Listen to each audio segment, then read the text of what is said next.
2027학년도 대입, 특히 논술 전형을 생각하고 계신가요? 그럼 정말 잘 오셨습니다. 오늘 이 시간이 여러분의 입시 전략을 완전히 바꿔놓을 결정적인 나침반이 될 거라고 제가 확신합니다.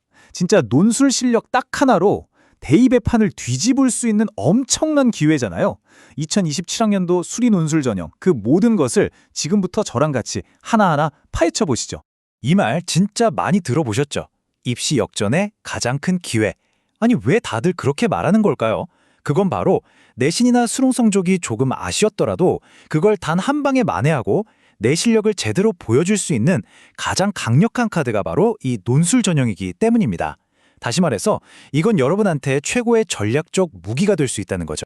자, 오늘 우리가 살펴볼 내용 딱 5가지입니다. 먼저 2027 논술의 전체 판을 한번 쫙 훑어보고요. 그리고 진짜 중요한 핵심 변경 사항들, 이거 꼭 알아야 돼요. 다음으로 어떤 대학들이 판을 키우고 있는지, 또 시험 유형은 어떻게 다른지까지 완벽하게 분석해 볼 겁니다. 그리고 마지막엔 이 모든 걸 바탕으로 여러분 각자를 위한 합격 전략을 세워보는 거죠. 준비되셨죠? 그럼 바로 시작합니다. 자, 그럼 첫 번째 순서입니다. 2027학년도 논술 전형, 과연 전체 판이 어떻게 짜여 있는지 그 큰 그림부터 한번 시원하게 그려보겠습니다. 보세요. 2027학년도 논술 전형으로 뽑는 총 인원이 무려 12,712명입니다. 와, 전국 44개의 대학에서 이렇게나 많은 문을 열어두고 있다는 거예요? 이게 무슨 뜻이겠어요? 여전히 수시에서 어마어마한 비중을 차지하는 우리가 절대 놓쳐선 안 될 기회라는 거죠. 작년이랑 비교하면 한 126명 정도 줄었네요. 이걸 보고 좀 줄었네? 하고 아쉬워할 수도 있어요. 근데요, 솔직히 이 정도 변화는 전체 판도에 정말 거의 영향을 주지 않습니다. 진짜 중요한 핵심은 뭐냐? 논술 전형이 여전히 우리 수험생들한테 가장 매력적이고 중요한 전형 중 하나라는 사실. 이건 변하지 않는다는 겁니다. 자, 여러분, 지금 이 슬라이드는 정말 중요합니다. 별표 5개 치고 집중해주세요. 2027 논술의 가장 핵심적인 트렌드가 바로 이거거든요. 결론부터 딱 말씀드릴게요. 대학들이 학생부 영향력은 점점 줄이고 논술고사 자체의 힘을 그 어느 때보다도 강력하게 만들고 있다는 겁니다. 이제 정말 다른 거 말고 순수한 논술 실력의 합격의 열쇠가 됐다. 바로 이겁니다. 좋습니다. 그럼 이제부터는 더 구체적으로 들어가 볼게요. 여러분의 지원 전략에 직접적인 영향을 줄 수밖에 없는 아주 핵심적인 변화들만 콕콕 짚어서 알려드리겠습니다. 와, 새로운 기회가 정말 많이 생겼어요. 먼저 가천대의 한의학과랑 약학과가, 그리고 삼육대의 약학과가 논술 전형을 새로 만들었습니다. 근데 정말 주목해야 할 곳은 바로 중앙대예요. 여기서는요, 고3 학생만 지원할 수 있고 심지어 수능 최저 기준도 없는 창의형 논술이라는 걸 새로 만들어서 무려 86명을 뽑는데요. 이거 진짜 파격적인 조건 아닌가요? 특히 최상위권을 노리는 학생이라면 이 변화는 절대 놓치면 안 됩니다. 바로 연세대학교가 3년 만에 과학 논술을 다시 부활시켰습니다. 만약에 기존처럼 수리 논술만 하면 되겠지 생각했다면 이제는 전략을 완전히 바꿔야 한다는 강력한 신호죠. 그리고 동시에 치의학과 논술 전형은 없어졌다는 점, 이것도 꼭 기억해 두셔야 합니다. 자, 다음으로 넘어가서 대학들이 논술의 비중을 얼마나 높이고 있는지, 그리고 수능 최저 기준은 또 어떻게 바꾸고 있는지 한번 들여다보겠습니다. 바로 이 변화 속에 여러분을 위한 기회가 숨어 있을 수 있거든요. 아니, 이것 좀 보세요. 카톨릭대랑 한양대는 이제 논술 100%입니다. 100%. 내신은 아예 안 보겠다는 거예요. 숭실대, 인하대 같은 다른 대학들도 논술 비중을 확 높였고요. 제가 아까 말씀드렸던 논술의 중요도가 엄청나게 올라가고 있다는 트렌드, 이 표 하나로 그냥 게임 끝이죠? 수능 최저 기준은 대학마다 생각이 좀 달라요. 성균관대 의예과처럼 기준을 더 빡빡하게 만들어서 최상위권 학생들을 가려내려는 곳도 있고요.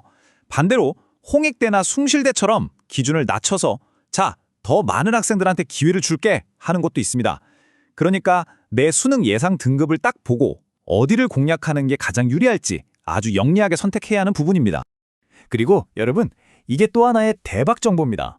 수능 성적이 조금 불안하다?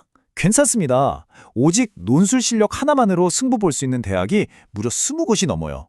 심지어 연세대, 서울시립대 같은 최상위권 대학들도 포함해서요. 이건 수능 부담은 확 덜어내고 논술에 올인하는 전략 충분히 가능하다는 얘기죠. 자, 좋습니다. 그럼 이제 실제 시험이 어떻게 나오는지 그 유형을 한번 뜯어보겠습니다. 나한테 가장 유리한 시험 유형을 고르는 거요. 이거는 뭐 전쟁터에 나가기 전에 나한테 딱 맞는 최강의 무기를 고르는 거랑 똑같은 겁니다. 논술 시험은 크게 보면 딱 세 가지 타입으로 나눌 수 있어요. 가장 일반적인 수리 논술만 보는 유형이 있고요. 나는 특정 과학 과목에 완전 자신 있다 하는 학생들을 위한 수리 더하기 과학 논술 유형. 그리고 수학이랑 국어 능력을 같이 보는 좀 독특한 약수령 논술이 있습니다. 첫 번째, 수리 논술 단독 유형. 이건 가장 일반적이고 클래식한 방식이죠. 건국대, 서강대, 성균관대, 한양대. 우리가 아는 대부분의 주요 대학들이 이 방식을 택하고 있어요. 오직 수학 문제 해결 능력, 그리고 그걸 얼마나 논리적으로 잘 풀어 쓰느냐, 이걸로 정면 승부를 보는 겁니다. 두 번째는 수리 논술 더하기 과학 논술입니다. 아까 말씀드렸듯이 연세대가 이 유형으로 돌아왔고요. 경희대의 약학과나 아주대 의예과처럼 주로 최상위권 의학학 계열에서 이 방식을 선호하죠. 만약 여러분이 물리화학, 생명과학 중에 나는 이 과목 하나는 진짜 끝내준다 하는 게 있다면 여기가 바로 여러분의 기회의 땅이 되는 겁니다. 자, 마지막 세 번째는 바로 약술형 논술입니다. 가천대, 국민대가 대표적인데요. 여긴 좀 독특해요. 비교적 난이도가 낮은 수학 문제랑 국어 제시문에 같이 풀어내는 방식이거든요. 그래서 정통 논술보다는 내신 성적의 영향력이 조금 더 있고 무엇보다 문제를 빠르고 정확하게 푸는 능력이 아주 중요한 유형이라고 할 수 있겠습니다. 자, 지금까지 정말 많은 정보를 살펴봤죠? 이제 가장 중요한 시간입니다. 이 모든 정보를 그냥 머릿속에 넣어두는 게 아니라 여러분 각자를 위한 실전 합격 전략, 나만의 무기로 만드는 방법을 이야기해 볼 겁니다. 이거 전문가들이 하는 조언인데 절대 잊지 마세요. 처음에 발표되는 경쟁률 있잖아요. 뭐 몇십 대 1, 심하면 100대 1. 이런 숫자에 절대 쫄 필요가 없습니다. 왜냐? 수능 최저 기준을 맞추는 순간 진짜 경쟁률, 그러니까 실제 경쟁률은 절반, 아니 그 이하로 뚝 떨어지거든요. 이게 무슨 말이겠어요? 제대로 준비만 했다면 충분히 해볼 만한 싸움이라는 가장 확실한 증거입니다. 자, 그럼 오늘 당장 뭘 해야 하나요? 바로 이 질문에 대한 답을 드릴게요. 명확한 3단계 액션 플랜입니다. 첫 번째, 일단 관심 있는 대학들 홈페이지 들어가서 논술 시험 날짜부터 확인하세요. 일정이 겹치면 안 되니까요. 두 번째, 혼자 끙끙 앓지 말고 전문가랑 상담해서 나한테 가장 유리한 대학 조합이 뭔지 찾아내세요. 그리고 마지막 세 번째, 목표 대학을 정했으면 그 대학 기출문제부터 파고들면서 나만의 집중훈련 계획을 세워서 바로 오늘부터 시작하는 겁니다.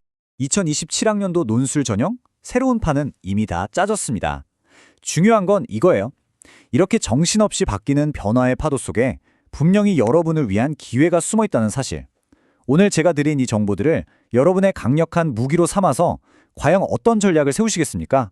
이제 그 전략을 세우고 실행에 옮기는 것, 그건 바로 여러분의 몫입니다.